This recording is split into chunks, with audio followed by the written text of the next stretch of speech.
Well, no one watched the Oscars anymore. Bruh. I mean, who the hell watches the Oscars? The Little Mermaid had a big surprise. Apparently, their main trailer for the movie. So yes, the Oscars. And the reaction videos are rising up from the grave to review them. And I gotta say, there's some good actors, surprises. I ain't gonna lie, there's some bomber ass stuff in there. I know, Little Mermaid, I know.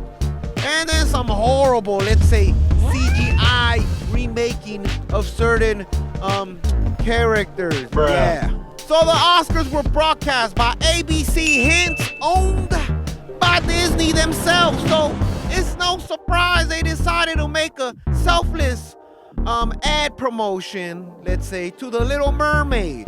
So up in stage was Hailey Bailey. If you don't know, that's the new actor from the Little Mermaid that freaked everyone else when, no surprise, Disney's decided, race swap another redhead with a black actor. Which, I'll give you this though, she do got a bomb-ass voice. No one can, deny that. But at this point, we all know that if you don't like it, you're worse than anything as evil and worse than the Mr. Hitler. Wait, did I spell it right? Bruh. Anyways. Also accompanied by Melissa McCarthy. So, in the Sunday Oscars, which I'll be honest, I was like, man, I didn't even know we had the Oscars. I was more worried that, we had Daylight Savings Day. But anyways, that's one of the female cast members from the non-canon Ghostbusters. So, and my thought, I was kind of like, ugh, that doesn't sound good. But by the way, I didn't even know they had Oscars on a Sunday. Bruh. I guess since, they didn't have, Will Smith for another class, Oscar slap. But, instead they had the Little Mermaid with the controversy. So, hey, it works out, right? So you can get some views on ABC. So in this episode, we gonna talk about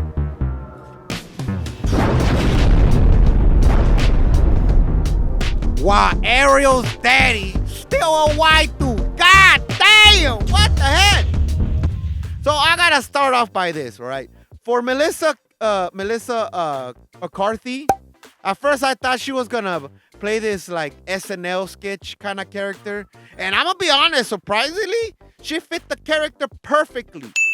She had the look and the evil laugh and charisma. So, hey, props to her. I'm gonna be honest, and I came in negative, and I was surprised. Hey, she actually did a really freaking good job. I'm glad also that Disney didn't decide to get I don't think they would get a skinny character. That doesn't go by the agenda. But she fit perfectly. There was nothing wrong with her. I would say that's probably the best part of the whole trailer. Now let's talk about the CGI characters. Bruh. That's a different story. So let's start out with Flounder. At first, we had a fake flounder surf the Stop the cap. the webs, and it freaked everybody out. And thank God it was fake. So, how does the new flounder look like compared to the old one? It's literally a real flounder, and that's it. No face expressions. Literally, go to Google, look at a flounder, and that's how it looks like. Just insert the flounder colors, and that's it. No surprise. And which, honestly, in the trailer, most people couldn't even recognize it because it had a part, and he was this freaking small. A lot of people didn't notice him. We had the Scuttle, right? We had Scuttle. That's the seagull, by the way. And it was going to be played by Aquafina, out of all people. And I'm like, how the hell are they going to do this? Which, it didn't hit good at all. It just looks and sounds horrible, which, honest to me, was an epic fail, and I feel like Aquafina is going to get rolled back. Let's start about Sebastian, okay? Now, it got played by Dave Diggs. The voice actor wasn't bad because Sebastian always had kind of a Jamaican accent, and it kind of works out. But the massive problem is actually not the person, but it's the CGI crab itself. And I had to look up ahead of time if Sebastian was a crab or a lobster. So yeah, and I'm not surprised he was a crab. He doesn't have the tail; he just has a little turtle shell in the back. But you can't tell because his face is so big, because it has to be big. He has this expressionless, lips and voice and everything, because he's funny. You have to show his emotions. So when we saw the crab and we find out the damn crab literally looks like Mr. Crab from Krabby Patties, SpongeBob SquarePants with the eyes, but with no face expression, it was kind of a fail, I'm gonna be honest. So yeah, Sebastian's like a huge part of the movie. He's a colorful, funny, and character, and he comes with like a lot of expression. So it was a huge letdown. So to see him not to be able to shine because he has a freaking crab eyes and realistic crab body, it's just a fail.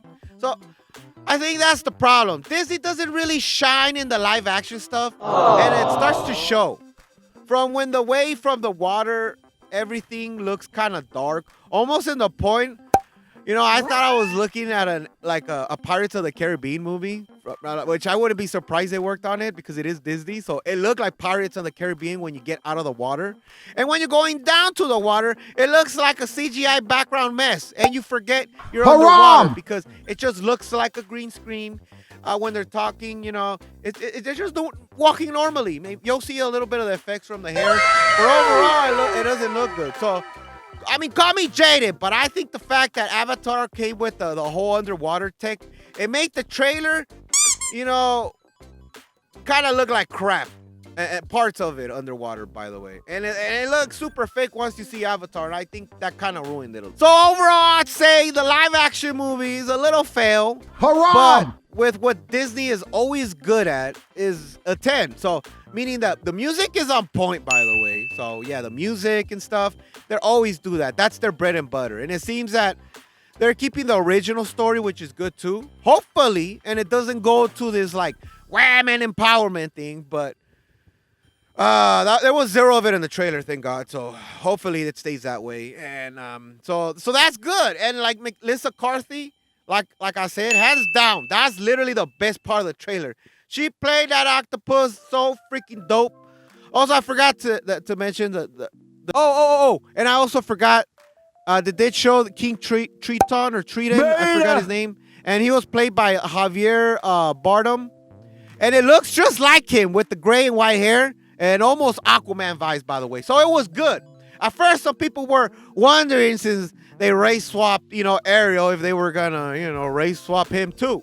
Thank God they didn't. Which kind of gets you confused because they're like, now I want to see the mom because I'm like, what's going on? But yeah, anyways, maybe it's not his kid. Nobody knows. I don't know. The race swap confuses the crap out of people, and if you disagree with it, you a racist apparently. So, although, I mean, the idea that they were going to get a black person to play Javier Bardem is kind of funny because it reminds me back in 2019. Terry Crews was trolling back in 2019 with the whole tweet, and he said that he'd be Ariel's dad. Got and he him! photoshopped himself. So yeah, that's hilarious. Dude, I love Terry Crews, dude. Actually, I wouldn't mind if it was Terry Crews. If it was Terry Crews, it'd be more comedy than anything. God dang it! If they were gonna race somebody, they should have raced them to Terry Crews. God dang it! So yeah, what do you guys think? Y'all gonna go watch it after the whole trailer, or did it change your mind? Good or bad? Let me know. Or is it the opposite of me? Now you're like, I hate it even more. I don't know. Let me know. So, bro, if you made it this far, bro, give me a like. And if you like the dumbass things I say, bro, subscribe. And that'll be all. Chinmonmon out.